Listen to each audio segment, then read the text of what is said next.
All right, you primitive screwheads, listen up. They're coming to get you, Barbara. I ate his liver with some fava beans and a nice Chianti. Here's Johnny. Vanity. Definitely my favorite sin. I am the devil, and I am here to do the devil's work. The power of Christ compels you. This is my boomstick. What's your favorite scary movie?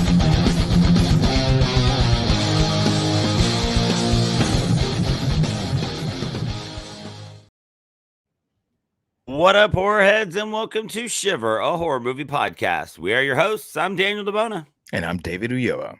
And this week, we have decided, well, this month in general, just kind of looking at spooky season here, last year, we did a lot of, okay, this takes place in October. This takes place at Halloween specifically. And so we were trying to find another way to encompass the feel of Halloween. And we kind of kicked off last week with Pumpkinhead, not necessarily taking place in October, but definitely had the right mood for a Halloween movie. Mm-hmm. And so we started thinking, well, what encompasses Halloween and just this whole spooky season, as the internet loves to call it? And when it really comes down to it, it's about the stories. So yes, there are plenty of movies that take place in October, on Halloween specifically. But when we get into movies that are about stories, we start to get into something that horror does better than a lot of other genres. And that is, we are going to do a couple weeks of the horror anthology. Oh, yeah. And if you're going to do the horror anthology, we had to think of the perfect place to start. And I think we nailed it. This week, we are going to be doing Creepshow from 1982. This movie has been around. I mean, it's 41 years old now. And we are going to kind of do this episode a little bit differently because just like how when we did Tales from the Hood, what we have here are 5 different movies, but without as much connective tissue as Tales from the Hood. So we're really looking at 5 short films kind of clustered up here. So we're going to try to do some things a little bit differently as we walk through this one. But Dave, tell me your Creepshow story. How do you know this movie? What do you know about, or, when did you come to it? So I was a big fan growing up as a kid of the Tales from the Crypt. I think anyone who grew up in the 90s was a fan of Tales from the Crypt. And as a fan of comic books, it was something that always kind of struck with me, that it was like you could tune in, you'd get a great story, and then next week you tuned in and you got another great story, and they weren't necessarily connected. And sometimes you knew the actors that were on there and sometimes you didn't. And it was always fun. Sometimes they were directed by Arnold Schwarzenegger. They were. And I'll tell you this, I actually like that episode. I know that really episode gets some shit, but I think of it, and to kind of go back to like its pulpy roots of what Creepshow really is. I grew up watching the old Twilight Zone episodes where every episode was disconnected from the one that came before and the one that came after. But fuck, they were all great. Like, I can't think of a single episode where I was like, no, I didn't like that one. Right. I can like others more, but where I said, no, that was not good, I can't think of one. And so when I hate to sound like a douche and say when I started my horror journey, like nothing like that, but I was as a kid aware of George Romero pretty much exclusively through the Dead movies, right? And I think for a lot of people they associate him with Night of the Living Dead and Dawn of the Dead, Day of the Dead, and the movies are fantastic. And I've said this ad nauseum, that Day of the Dead is one of my favorite movies of all time. Like, not just horror, just one of my favorite movies of all time. But I started going through this deep dive of all his movies because I found myself coming back to his stuff over and over again, but it was the same 3 movies. And I was like, well, there's got to be more. And fuck, there was more. And this was the first one. I don't know. I must have been in college when I watched this one. And something about it just resonated with me. And while I am a fan of film adaptations of Stephen King's books, I can't say that I'm necessarily a Stephen King fan. I don't know if that makes any No, sense. fair. I think that he can be a little long-winded. I think that he always takes it too far at some point in the book. And I think that that's why the movie adaptations work so well, because you have a studio exec who's saying, well, let's pull this back a little bit. Yeah, maybe and we let's shouldn't have look a at the child core. orgy. Exactly.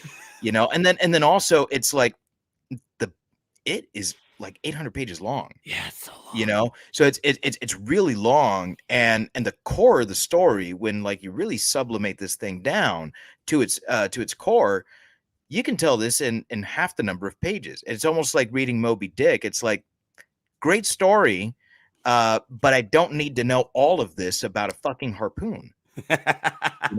Keep the whaling shit in the whaling shit and tell me the story about the dude in the fucking whale. Right. And I say this as a literature guy, right?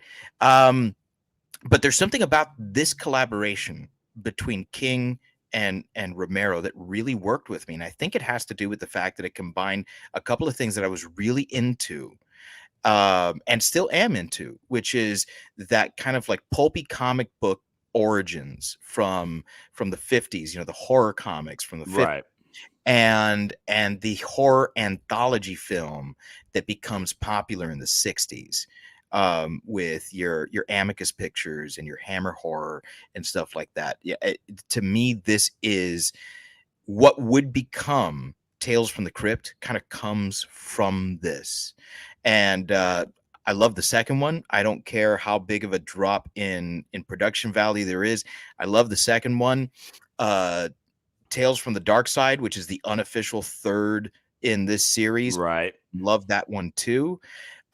There's something about this format that I think just works for horror.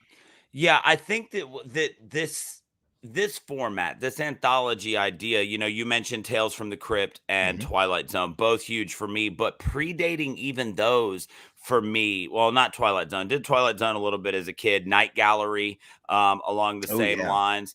But the one for me that is always the standout when it comes to thinking about my love for horror and anthology, it always goes back to Are You Afraid of the Dark? Ooh, Which was Tales from the Crypt for kids. It was the exact same thing. It was somebody was cocky, bad stuff happens. Maybe they learn a lesson. Maybe it ends poorly. It was the Tales from the Crypt formula. And so, I did Twilight Zone when I was younger, didn't quite get it, but now I've gone back and watched them, just absolutely love them. Then it was that, when I was older and I started to have some friends that had HBO, I started to catch Tales from the Crypt here and there and fell in love with that. I ended up coming to this movie about the same time when I was in college, and I started to I actually came at it from the other side. It was when I started to read Stephen King, and then I started to get into his movies, and you start to have the whole thing where you're like, okay, well, this one's good, that one's not, and you're going back and forth with it. And then I just kind of stumbled across this one. I was like, wait a minute, Romero, that's the guy from Night of the Living Dead, right? And you start to look at these things. And so I ended up grabbing, and I was like, and first off, we always tell the story about the Blockbuster. The image when you see this one, I mean, it just grabs your attention. Yeah, right. Like away. you want to know what's happening here. And so I did the same thing. I was early in college and found this at a Blockbuster or torrented it or something, and ended up watching this. And I kind of had the same thing where I was like, man, this is just scary enough. It's just funny enough. It hits all the right points, and it does it so rapid fire that it just keeps coming, and it's something new. You're watching, and there's a zombie dad, and then there's Plant Stephen King, and it just keeps going, and just every time you're like, whoa, wait, what? Then it's like, all right, time for the next chapter, and it just keeps rolling in a way that horror lends itself to, because this is how kids do it. This is how storytellers would do it. This is how urban legends get developed. One person tells a story, then another person tells a story where they're trying to one up it, or yeah, that was scary, but listen to this. This is creepy, or this is even kind of funny. And you're always not necessarily trying to outdo the person in front of you, but you're always trying to make sure that you're not any less memorable than the person in front of you. And I think that what Creepshow does really well is it doesn't feel like it's ramping up, which isn't necessarily a bad thing. Tales from the Hood kind of did an up and down until at the end, it was just straight up into the air, and amazing. This one is always just, okay, yeah, no, that was good, but here's a reason to remember mine. And they all have their own thing that gives you something that just stands out about that particular short. And so I love this movie. I sat down to watch it Monday for the first time I've seen it in a couple years. I think a couple Halloweens ago, I went and rewatched this. So this is the first time I've seen it in a couple years, but I just kind of sat down and it was the first time I've ever kind of come at it analytically or thought about rating it or anything like that. And this movie just continues to hold up because everything that's here is decently ageless. It's story-wise. Yes, the technology and some of the stuff that exists in some of these things is silly. Some of it was ridiculously futuristic for 82 and it feels the last one has some stuff that feels genuinely modern, which is odd. Right. But it continues to stand up because it tells great stories. It doesn't go too far. You were talking about that thing, Stephen King always goes too far. Yes, he does. I am 4 books into the Dark Tower series. I don't remember how many there are.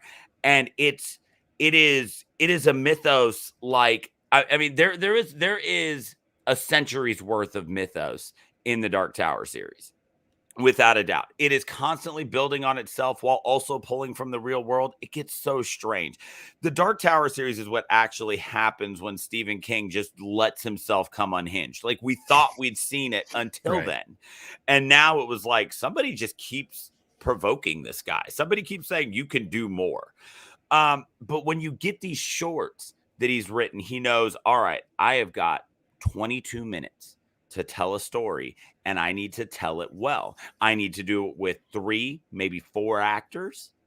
And it's got to be compelling. And you've got to be able to remember it distinctly from the story that I told before it and the story that I told after it.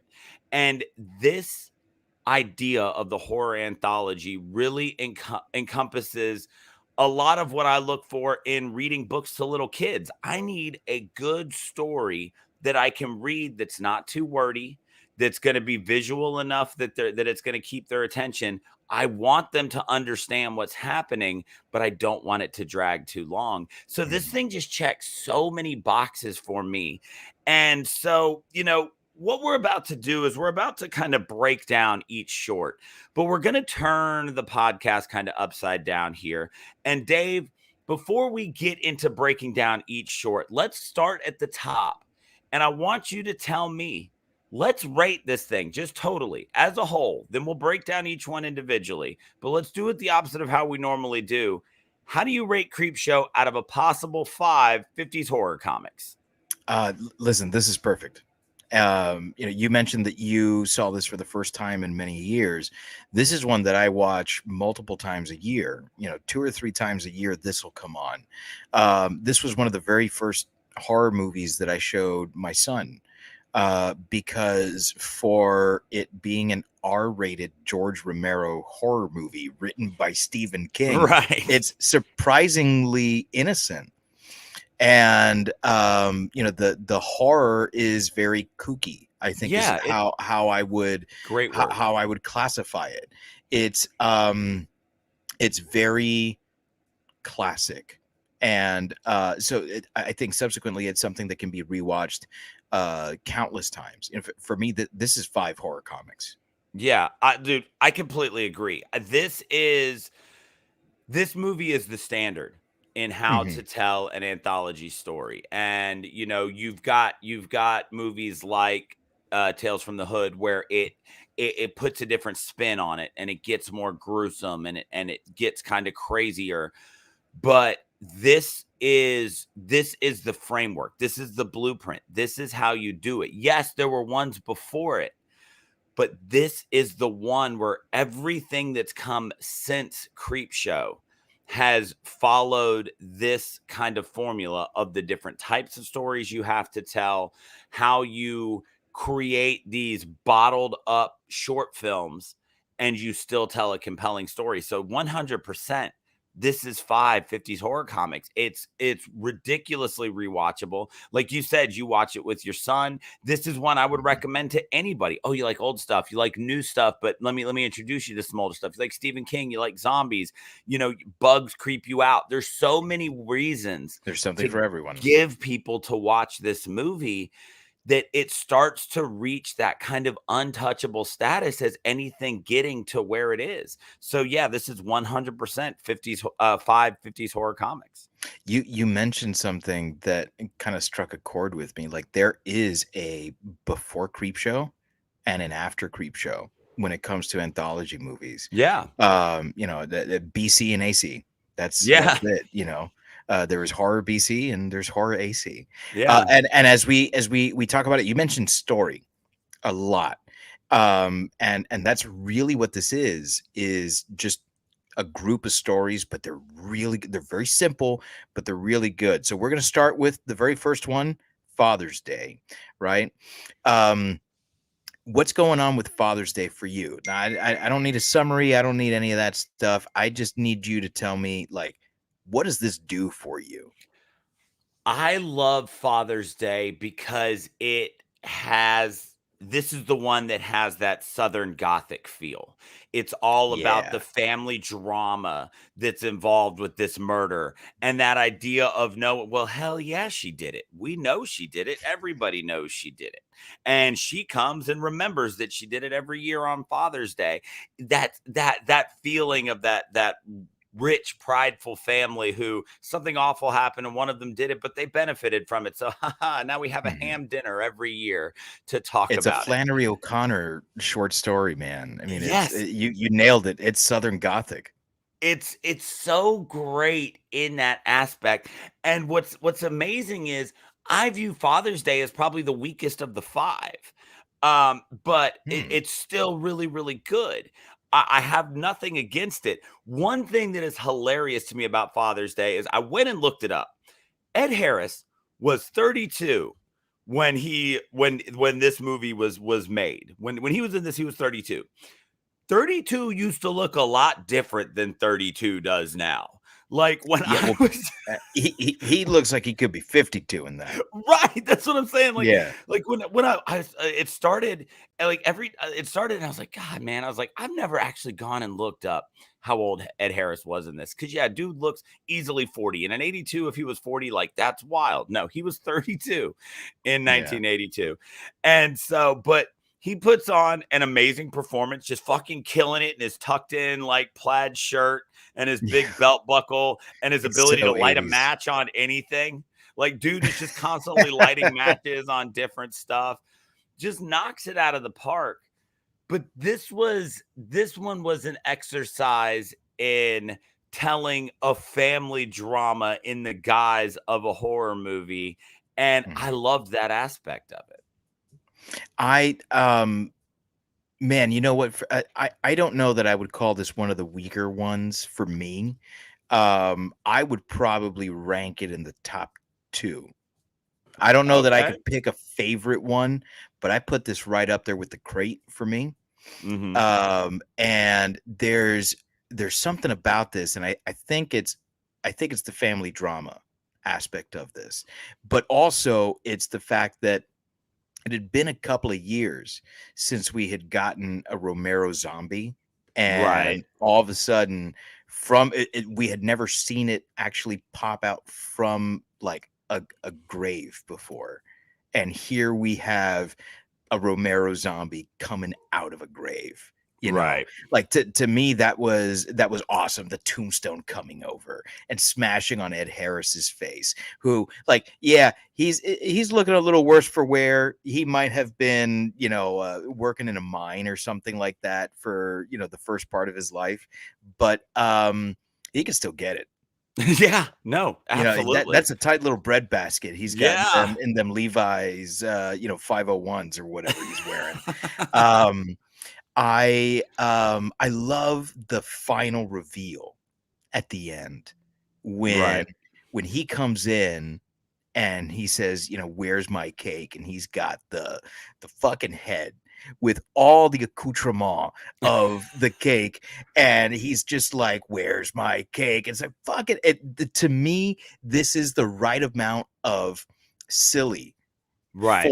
for this, because otherwise, like, this is like drive you insane horror sort of Yes. stuff. You know, like, this is the kind of stuff that Nightmares is made of. But because I think King and Romero really understand what it is that made those old EC comics so popular, they are able to turn this, like, really horrific scene into something that leaves you, like, whooping and yelling and, like, you know, fuck yeah, give him his fucking cake, you know. Like, Yeah. this to me sets the tone for this movie so well, because if you start with a different segment, this is a very different. I think the only other segment that maybe could fill this spot is the crate, but I wouldn't want to move it from where it is. I really do think that this is the right way to start it off, because there's enough humor, that you understand that this is not going to be a straightforward horror movie.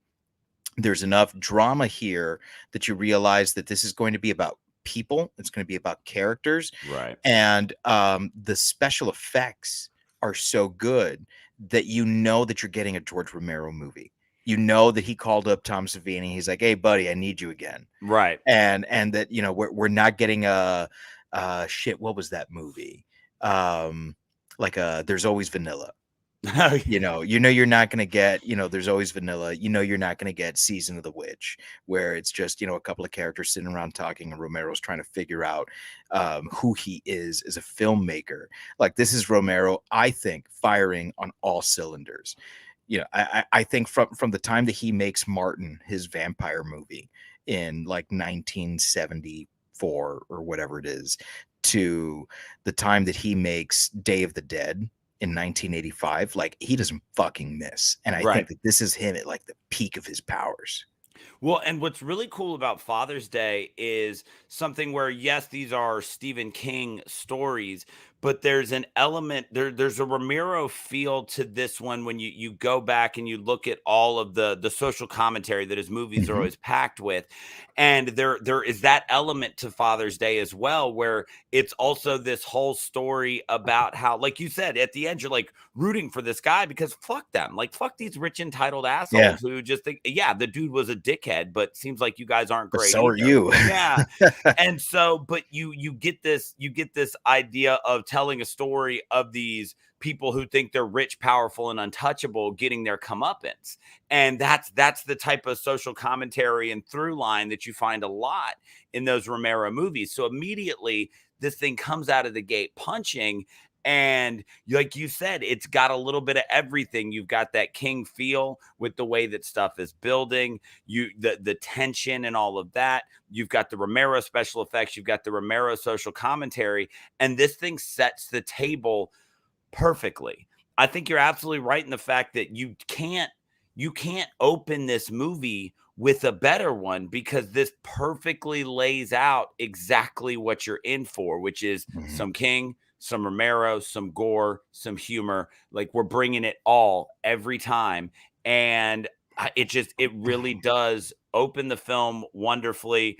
Some great performances. Just the old dude who just all he does is bang his cane and scream at his daughter about cake and shit like that. Dude was creepy. I Yeah. also love how this very early on introduces that idea of showing you certain shots like in cutouts, Mhm. and you start to get those right away. You get the weird colors. This thing introduces everything they're going to do for the entire film at the beginning, and I love that. And it manages to be, I think, one of the best comic book movies without actually being an adaptation of a comic book. Right. To me, I don't think we got a better representation of comics in movies until Sin City, which That's is fair. many years after this. Yeah. Since You it was know like what like 2006. 20 years after this. Yeah. 25 years after this. And I think that when you think about what King and Romero were trying to accomplish with this movie, which is we want to take the comics that we loved as a kid and the movies that we love to make, and we want to just combine these things together. I mean, that's exactly what they did. Peanut butter in my chocolate. Oh, yeah. So we set the table with Father's Day, and then we decide now for something completely different. We get the one-man show that is the lonesome death of Jody Verrill. So tell me, take me through this one. What do you think about the lonesome death of Jody Verrill? So I do think that this is the weakest one here. And I think that there tends to be a consensus that this is the weakest one here. King is not an actor. No. But I mean, we've heard this from countless people who make movies, that the reason why they direct or write or do whatever is because they wouldn't get acting jobs, and so they wrote themselves into a movie. I'm pretty sure Tarantino has admitted that's the reason his entire career exists. Yes. The only reason why he acts is because he writes well enough that he can basically say, and I'm going to be in it. Right. And you have to let him do it. I mean, that's why Rocky is Rocky, because Stallone was like, nah, I'm going to act in it. And they were like, okay, cool. No. And he was like, oh, you're not getting Rocky. And so I think that I don't dislike this segment at all. I think it's really funny. I think that it maybe might do better as a third segment. Right. But then again, I don't know which one I would move around. So we're back at this place where it's like, okay, what's the most perfect version of the movie that you can get? I think it's weird. It's definitely, I think, the weirdest one out of all of them. But weird in a good way. And I sometimes stop and think, like, who would I have casted in this role? And I don't know. I don't know who in 1982 I would have casted in this role. Right. And I think that that's kind of what it boils down to, is like maybe Gene Wilder, maybe Gene Wilder, but I don't think he would have done this movie. I don't know. I don't know how to make this better. It's kind of like how I feel about the Batman. It's 3 hours long. It's too long. Except what do you cut out? Right. Nothing. So then is it too long? It's too long. So what do you cut out? Nothing. So, and then that's kind of where I am with this, where it's like, I don't think it's perfect. So what do you change? I don't know. Yeah. Now this is the one where the lonesome death of Jody Verrill is where this is the one where I become contrarian, because on the surface, this one is the weakest. And I would never argue against somebody saying that, because I get it. There's something about this one that I just love. I love Stephen King's performance. And yes, no, he's not a great actor, but maybe that's, maybe that's what was needed here, because he's just playing, like a country simpleton. He pulled that off, and the voices, it's so stupid.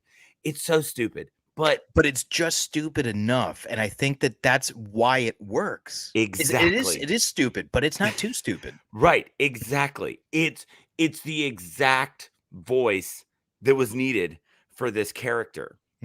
And the whole thing is told with no narration, no exposition. And so often you when we think about movies where one person carries it, you always think about, okay, well, what device did they use to talk to the audience? And in Castaway, you got Wilson.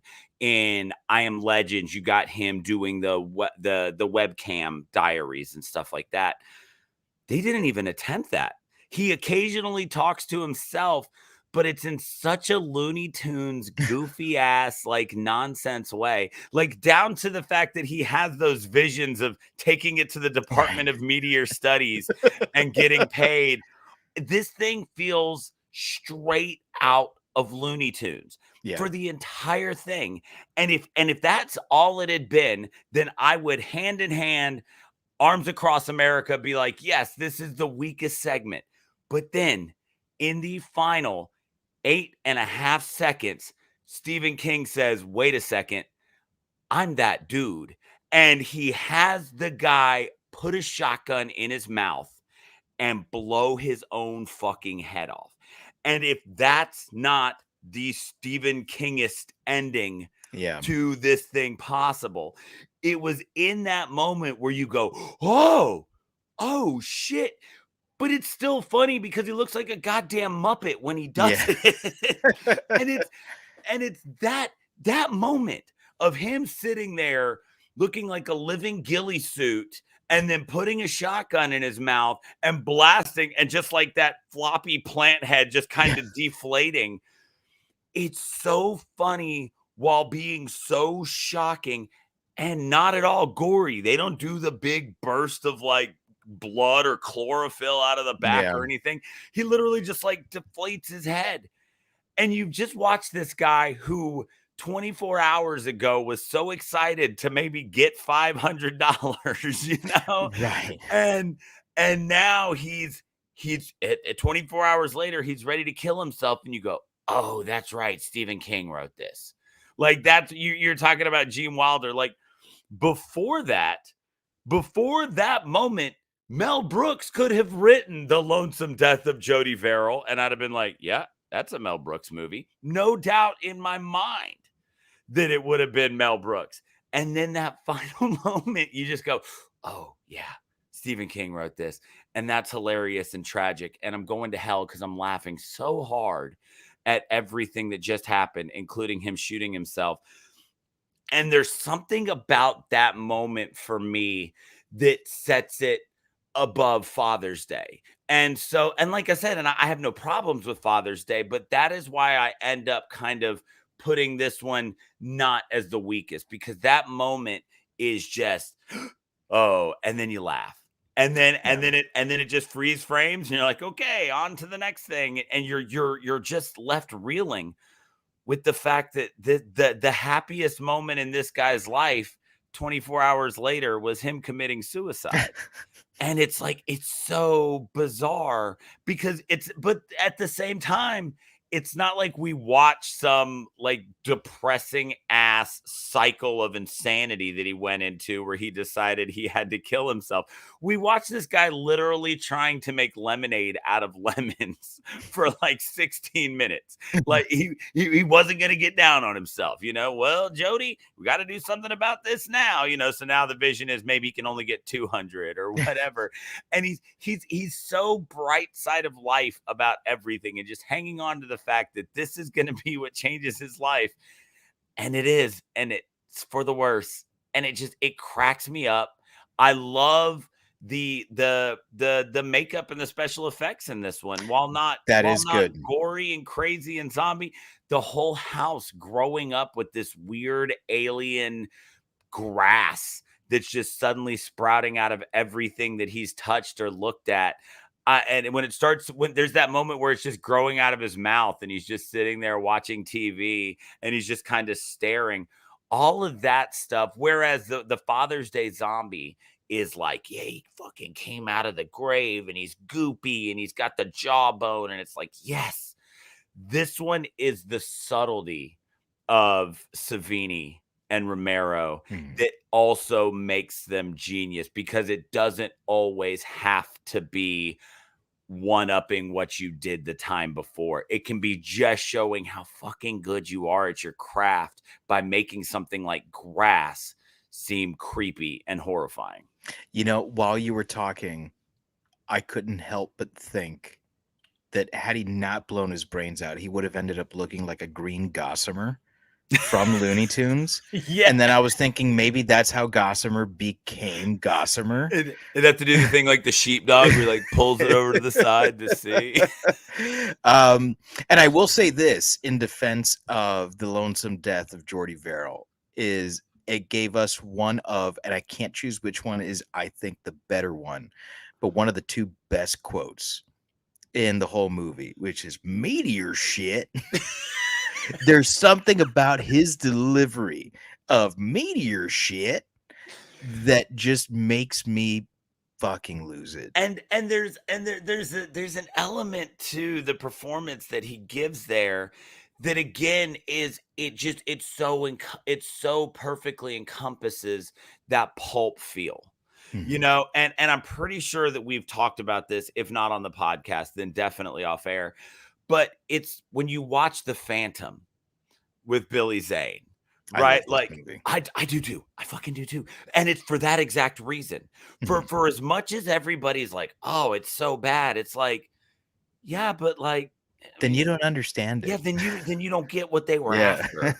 You know, like then you don't get that that's what they were trying to do. And so his performance just kind of perfectly pulls off very similarly what we got from The Phantom, you know, the pulpy comic that became that movie.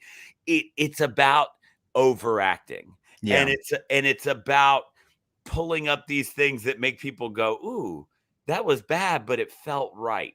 You know, those types of things. There's an Alice Cooper song that I cannot remember the name of right now, where he's like essentially the lyrics of the song are him directing a bad horror movie.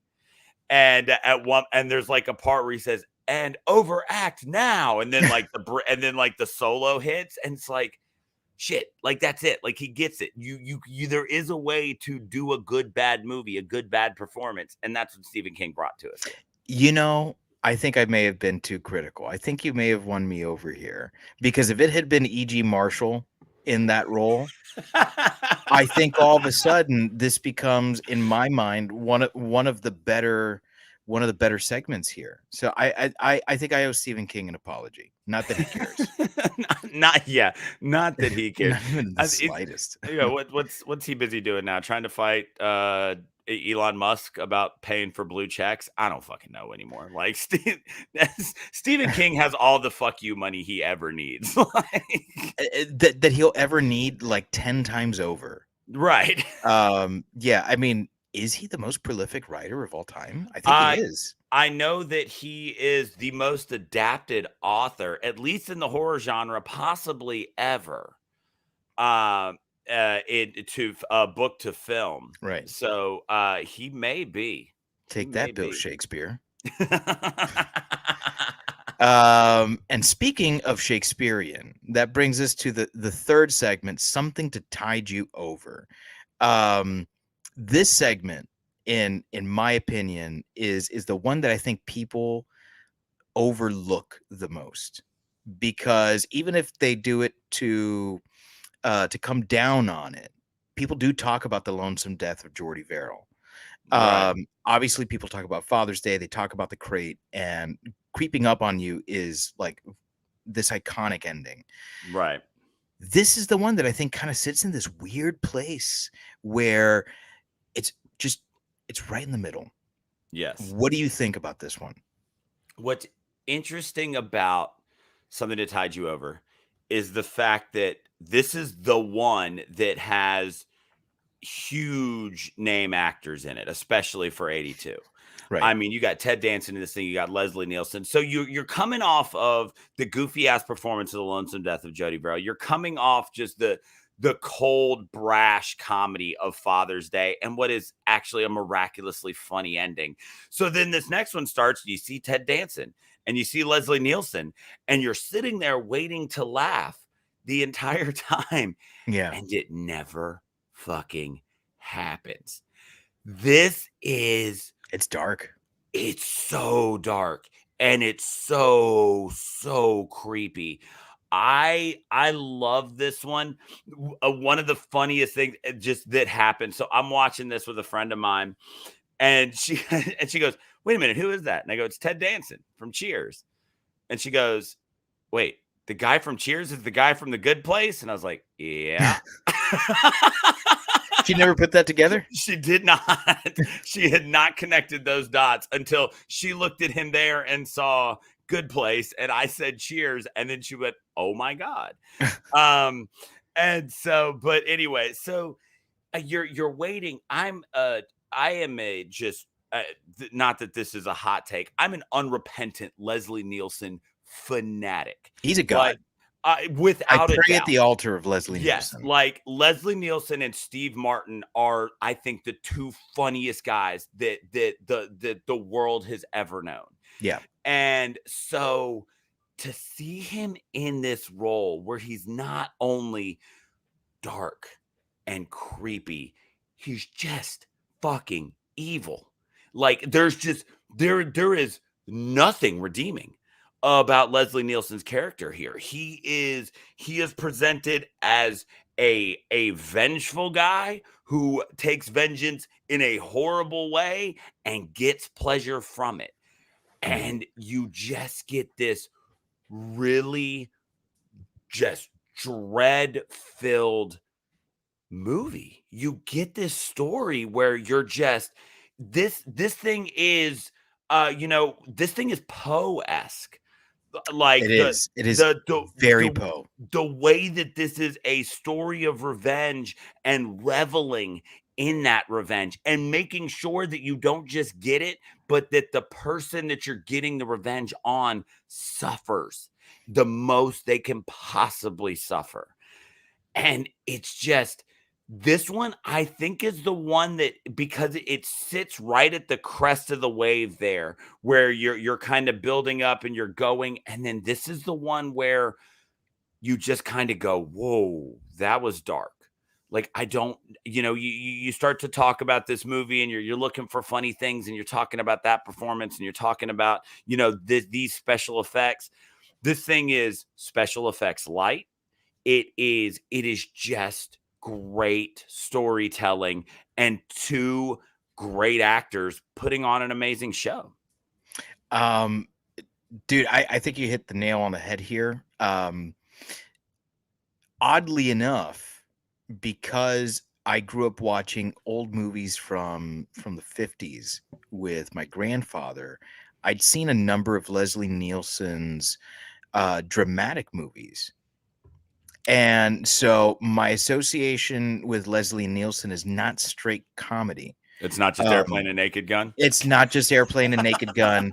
Or, I know it's not as nearly as popular, Dracula Dead and Loving It. Oh my God. Mafia. Oh my God. Mafia. I fucking love Mafia, man. God, he's so fucking good. And Lloyd Bridges is another one of those guys that I think you have to throw out there. Like, actually, I probably shouldn't have, but I put Airplane on for length the other day, and he fucking loved it. And he was like, "Is that Leslie Nielsen?" Because he knows him from Dracula Dead and Loving It, and he knows him from Naked Gun. But I hadn't shown him Airplane yet. And in a lot of ways, Naked Gun is much more tame, than Airplane. And he was like, "Is that Leslie Nielsen?" And I go, "Yeah, man. Like, this is the movie that made Leslie Nielsen." And all of a sudden, he was in. I don't think he quite understood the drinking problem joke. He was like, "Why?" He's like, "Of course he has a problem. Look at how he's drinking the thing." I'm like, "That's the joke, kid." That's yeah. These are the jokes, kid. He was like, "This movie's so stupid. I love it." You ever been to a Turkish prison? You ever been to a gymnasium? Well, then I sold him on Ultra Magnus, Robert Stack being in the movie. He was like, "Oh, fucking Transformers, okay." He actually said it that way. I think I need to, curtail some of this stuff with him.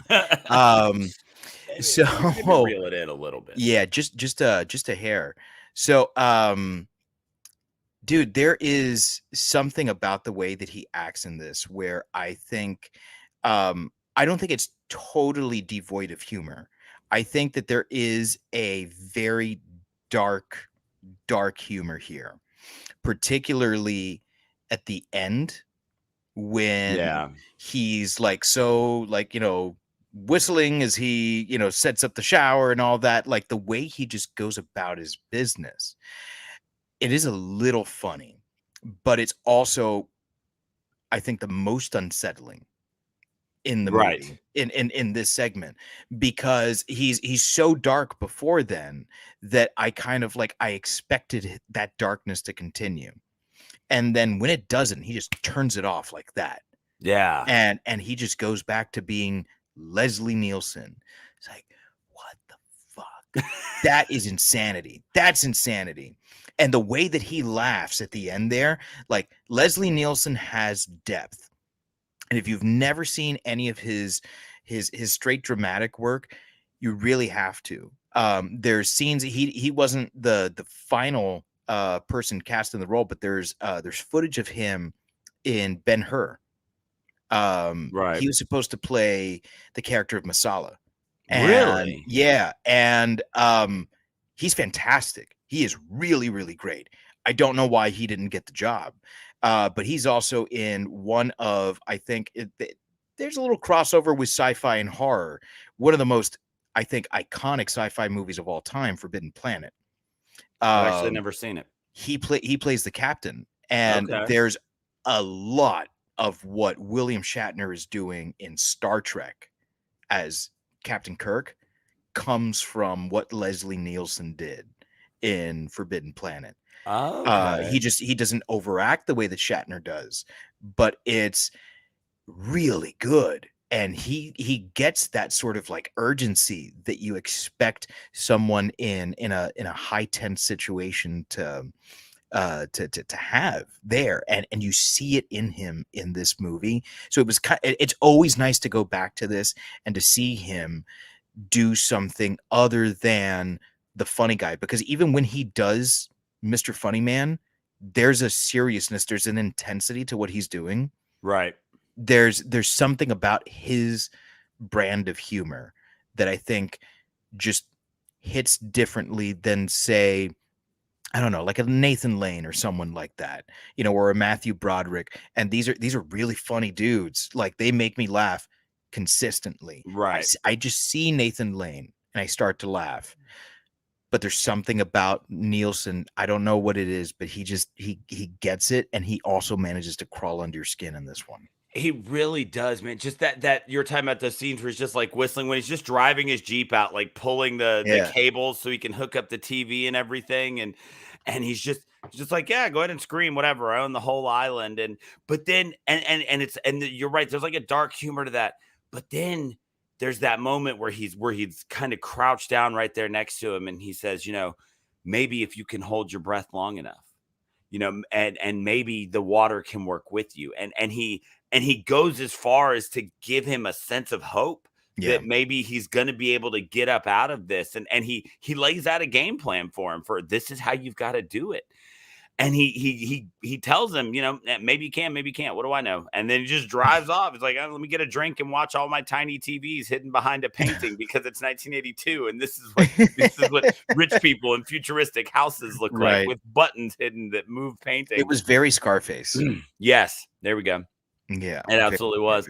And so I do think that this one just kind of, it almost gets lost like in the miasma of just this whole movie as something that, while it's very good, there's nothing remarkably stand out about it, because even when you do finally get what are awesome, like zombie monster things at the end with their face, like the opposite of the Father's Day, when their faces are all bloated from being stuck underwater, and they, and they're just drooping, and you see the one take the bullet in the head, and just none of that matters. Keep going.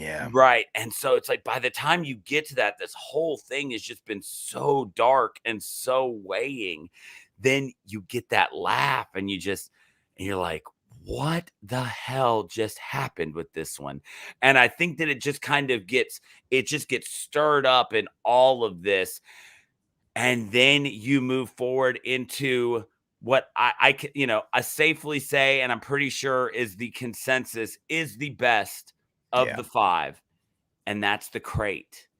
The simplest premise of any of them, perhaps, which is just found a box under the stairs. What do we do now? Tell me about the crate.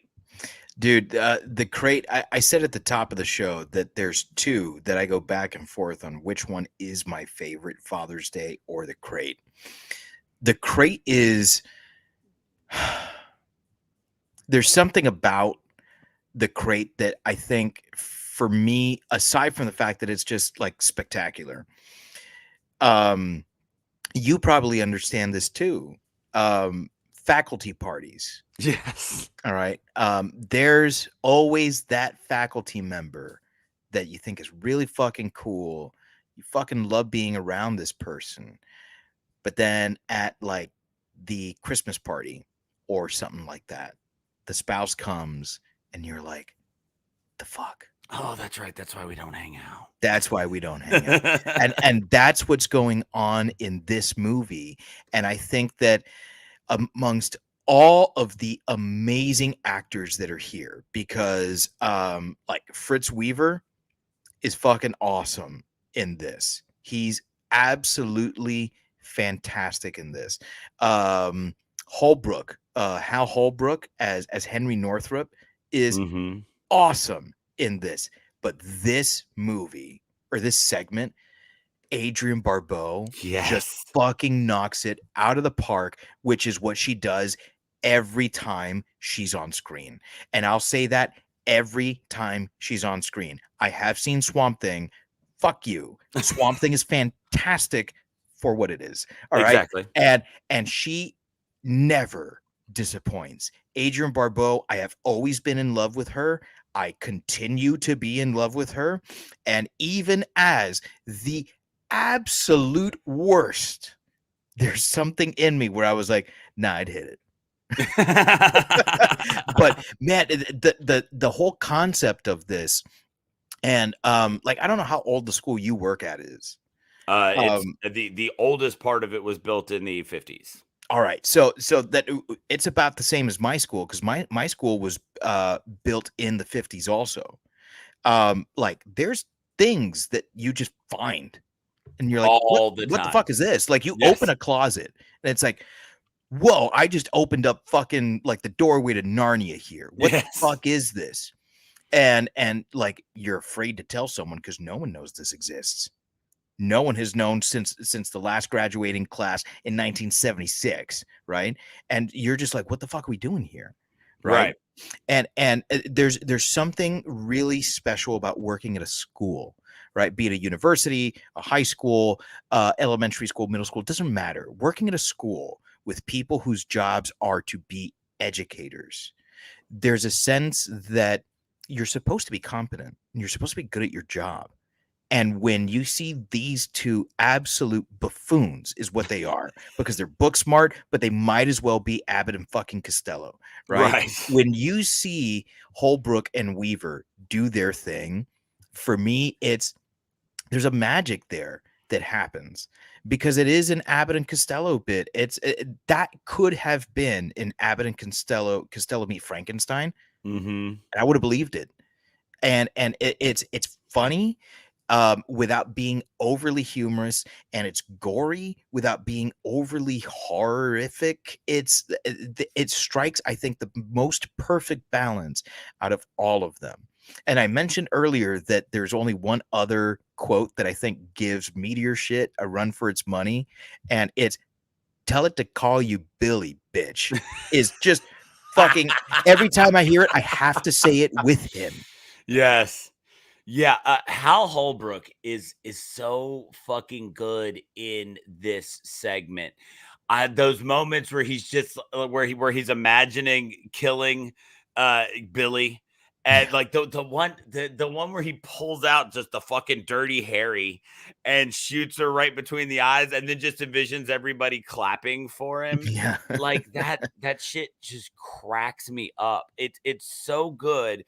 It's so funny, and you're seeing this guy who's obviously, like he's working at a university somewhere. He seems to be respected in his field, and you're just watching Adrienne Barbeau just walk around and make a complete ass of herself, and him just, yes, dear, you know, like what else is he gonna do, right? Because she Right. puts up with him or whatever, you know, for whatever reason, he's still with the chick from Escape from New York. He's you know, he's stuck there, and you start getting these like 9 to 5 moments where he's like envisioning, you know, killing her and stuff like that, and those are so funny. And just everything that happens here, you get the great creature work when you finally see the weird like Yeti thing. And what an amazing creature. It's a really good, reminds me of something from Critters. Yeah. But bigger, you know, and so it's this really great creature that gets an amazing introduction with just the eyes and just the one beam of light across them, right? Just some amazing directorial decisions and how they do the thing. They make you wait before they show it. We get this real mini, well put together creature feature here that, you're right, then also would go toe to toe with Abbott and Costello Meet the Mummy, right? It fits, it checks all those boxes. This is, I mean, this is probably the bloodiest one because you've got the streaks of blood and things like that. That this is the one, and you're right, it's gory, but it's gory in the way that you would expect comics from the 50s to be. It's gory in the way that, you know, yeah, you can watch this with, like, I would, if my 12-year-old daughter, if she wanted to see something like this, would be the one where I'd be like, okay, this one's a little scary, but I think you're going to be all right. And I think that she would even be able to laugh about this one while still just it's just enough gore to freak her out, but not enough that she's going to ask me to turn it off. Right. This one does so many things right. Like the thing about, and it's a good thing it does, because I'm pretty sure it's the longest one. Sounds about right. And so you just, everything about this one is so good. And one of the things about this one for me, that now watching it after getting older and, you know, going back and watching older horror movies now and appreciating them, this is the first time I have watched Creepshow since I've watched the original The Fog, which I believe came out in 79 or 80. And that was Hal Holbrook and Adrienne Barbeau together. And their dynamic was completely different in The Fog. And so if you're, you know, lucky enough to watch those two and know their dynamic for both of those, it really shows the range of these two people, because they're completely different characters and a very different couple in The Fog. And so to see them together like this, you know, it's one of those things where when you know about that, you go, that had to be intentional, right? Because like I said, it was 2 or 3 years before this came out. So yeah, The Fog comes out in 80, you know, so, you know, this, and he was working on this for like a year, right? You know, Romero always worked on stuff over long periods of time because funding was difficult. Right. And this very well could have been made immediately after The Fog. Right. And so their dynamic is great. And then you've got that totally different one with the two professors. And then you just got the goofy janitor who suddenly just shoves his arm in there because he says, oh, maybe it's emeralds, you know, like that thing that goes from a really funny moment to a really scary one. This one does it all on the simplest premise. And I didn't even think about that idea of like being in the school and just opening a closet. You know, my school is in a weird area. It's a very transient area. So one year we'll have every classroom has got a teacher in it because we've just got a ton of kids. Then all of a sudden a bunch move and we lose some personnel units. And every once in a while there will be that classroom that just stays empty or gets made into a conference room or something. And everybody just starts shoving all the extra stuff from their room in closets. And then there will be that teacher who it's their first year. They just hired fresh out of college. They're like, all right, you're in room 12. Nobody's been there for 5 years. And they're just like opening these closets to sitcom style situations of stuff pouring out on top of them. Books that haven't been best practice or anything anybody's taught since the 70s just come flying out, because if there's anything the teachers do, it's keep stuff. They don't throw hoarders. Shit away. No, teachers don't throw, like I said, I have found curriculum from the 80s while moving classrooms before, and been like the Family Guy joke where it's like, can we get a social studies book that doesn't refer to the civil rights movement as trouble a coming? Oh yeah, no lie. When I started at my school, I was handed a textbook by the department chair, and I said, "Oh, okay, great. Which stories from this you're doing?" He says, "Oh no, this is old." I said, "Why are you giving this to me?" He was like, "I don't need it." because I can't, because I'm physically incapable of throwing it away.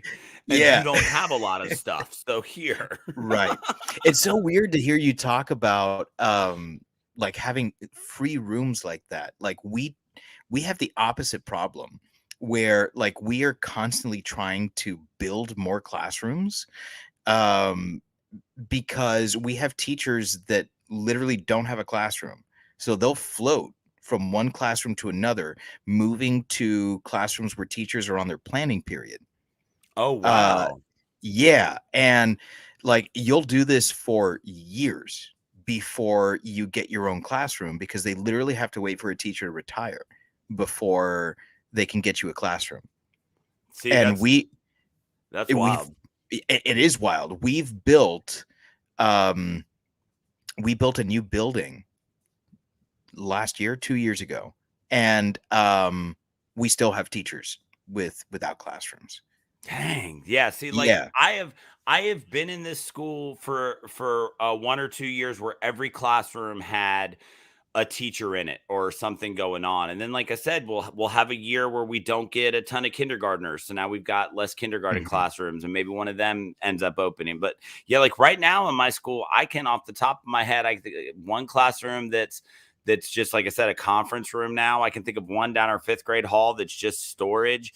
We've got one that used to be our computer lab, but now we're 1-to-1 with like handheld devices. So we don't have a computer lab anymore. So like the PTO took it over and just has like a headquarters in a classroom down there. So that's it's, and like I said, next year we may have this huge influx. Suddenly everybody may move out there. Let's think about working in I'm in a mining town, man. Like the work comes and goes, and the folks aren't always permanent. Yeah. I guess it is a little different for us because we're so consistent. Like we know exactly how many students we have space for. And as a private school, we can, accept or not accept, the number of students, they'll get waitlisted or whatever. I got my classroom after 2 years of being there, and I only got it after 2 years as opposed to maybe 3 or 4, because I literally begged. I went into the dean's office and I said, "I'll take a broom closet." And they happened to have a room that had been an office that was expanded into a classroom that was being used for testing. So for guys that had like extended time for testing, right, they would throw them in there with a proctor. That way, the regular testing time guys didn't have to wait for them. And slowly but surely that kind of went away, and they found other places for extended testing guys. And so the room was just sitting there, and and they were like, "Hey, do you want it?" I literally have one full wall because the other walls are basically windows. There's windows that face a major street. Right. Now we're on the 3rd floor, right? And then 2 of the other walls are windows that look into the library. So it's a classroom inside of the library. Like you have to go into the library to get into my room. Back to school night, like parent teacher night, is always like crazy. No one knows where they're going. So it's absolutely, and no one wants this room. They call it the fishbowl. I have a sign that says "Welcome to the fishbowl" that I printed out. It says, "Don't tap on the glass; it disturbs the fish." That's great. So like this is It's so weird to hear you say that, because it's Yeah. like so radically different. But the thing with schools is that they're all the same. Yeah, true enough. They're all the same. True enough. Yeah. And this leaves us with the very last segment. And the last segment, they're creeping up on you, I think, is the go out with a bang episode of this series here.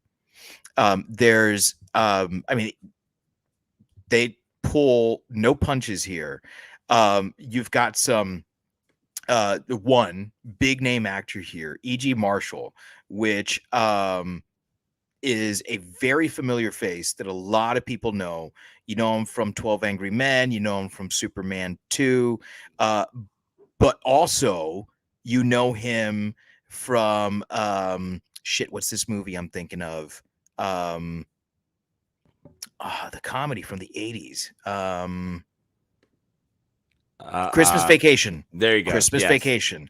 Yeah, Christmas Vacation. He plays one of the dads, not Clark's dad. Beverly D'Angelo's dad. Yes. And so this is a face that everyone knows. He was huge in the 60s and 70s.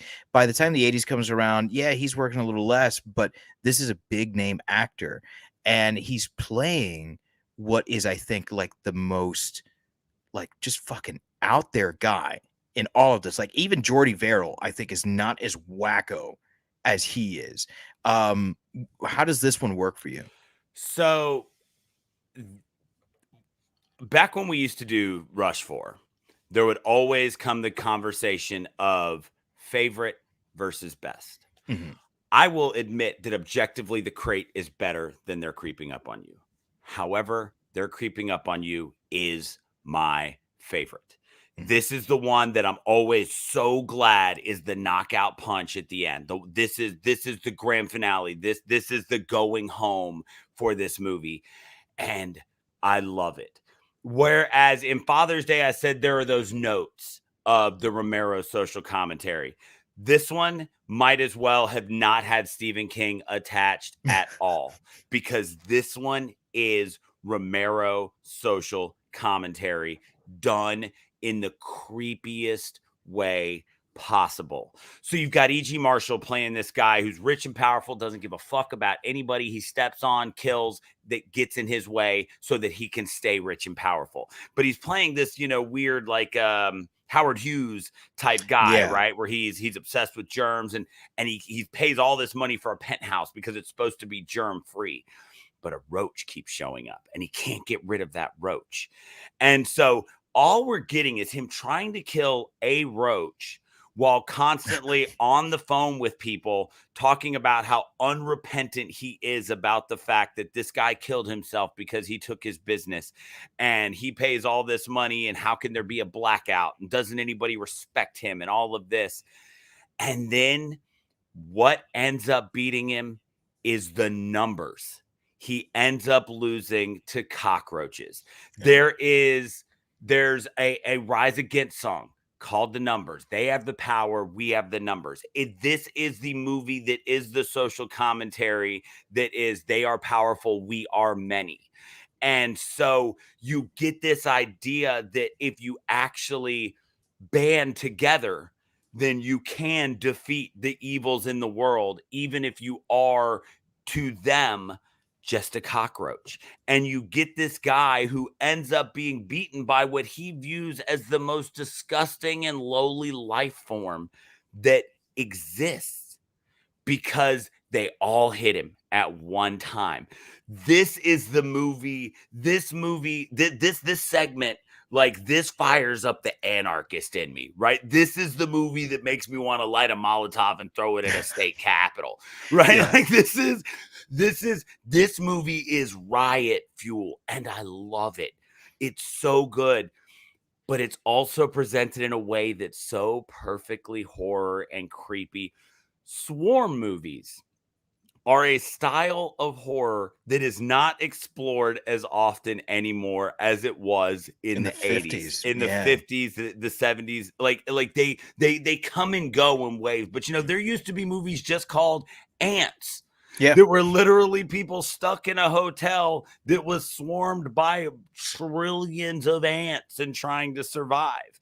This is a throwback to the and throwback for 82, but now watching it still throws back to those movies that we don't get that swarm movie anymore. And just getting beaten by something that one of them is terrifying to you, let alone getting, just completely covered in them. And then you get that amazing, iconic shot that ends this thing where the rest of the apartment is empty and they're all just piled on top of him in this panic room that he had that was supposed, the whole thing was supposed to be germ free and a clean room. But then you realize he's got this panic room that's supposed to be like uber safe and uber clean, and they still get to him. And you just got this body covered up in this swarm, this pulsing swarm of cockroaches. And it's so gross and it's so creepy, but it's also just so ridiculously powerful in the message that it brings. This one just like this one gets me going like when I actually started listening to the lyrics of Rage Against the Machine. Like that's how I feel when I watch They're Creeping Up on You. Look, I'm not going to add anything to that because you took the words right out of my mouth. So what I will do is I'll ask you, as a Southern boy, are roaches a problem for you? So they're not as bad here as like my family that's in Fort Walton. They get those big like wood ones. My dad calls them like palmetto bugs, but they get those big wood ones outside. They're not a huge issue here as far as the big ones like you see in this movie. But just like anywhere, if you do get infested with those little ones, the ones that, like show up on hoarders and stuff like that, then they're impossible to get rid of. But they're not as big a thing here in Alabama, where I am in Tuscaloosa, as they are, like I said, even at my parents' place in Fort Walton. So here in Miami, it's insane. Right. And I'm sure it has to do with how like damp and moist it is all the time. I mean, this is a swamp. Yeah. That we drained because we respect the earth so much. There was an apartment that my wife and I lived in when we first got married. And the thing with apartments is that when you fumigate, they leave the apartment, but they go to someone else's apartment. Right. And when they fumigate, they leave their apartment and they go back to yours.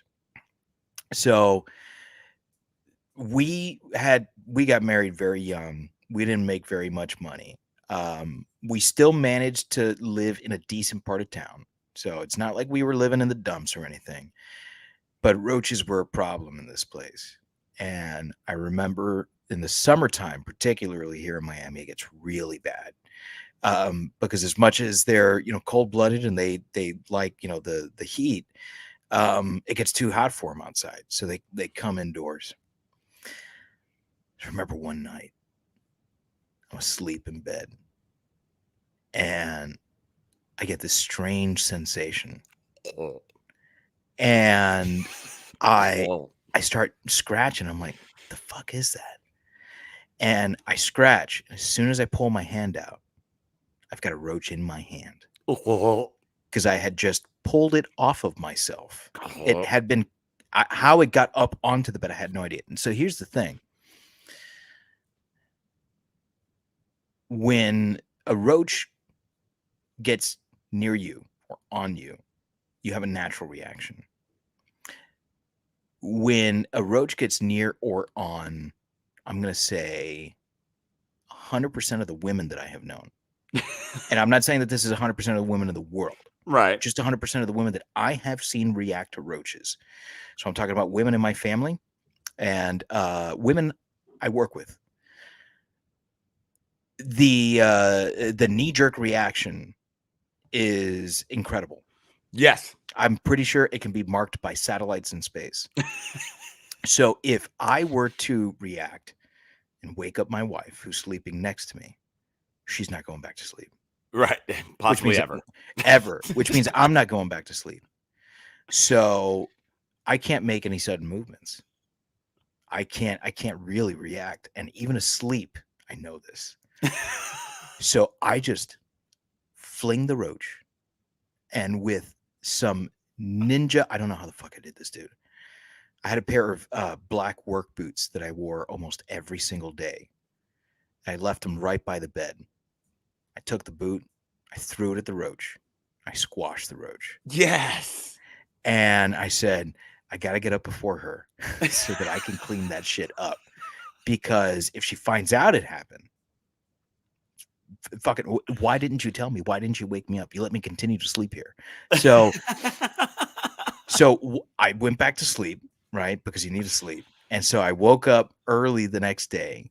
I cleaned up the evidence, and I told her later after we moved out of the apartment. And that's not even the worst roach story in that apartment. Oh no. There is something about roaches that I guess it's because they're so dirty. Right. You don't know where they were before because they're innocent. They do nothing to you. Right. Absolutely nothing to you. But you look at them and you're disgusted by it. Yeah. Yeah, no, like I with roaches, I'm like, okay, I see it, I can go kill it, I'm good. Like my best friend Lewis, we always have the running joke that like if at some point in the future just everything goes to hell and it just ends up being the two of us, he'll take care of the spiders and I'll take care of the roaches because I don't do spiders. But roaches, yeah, they gross me out, and I don't want to like go on Fear Factor and eat a bunch or lay in a bathtub full of them.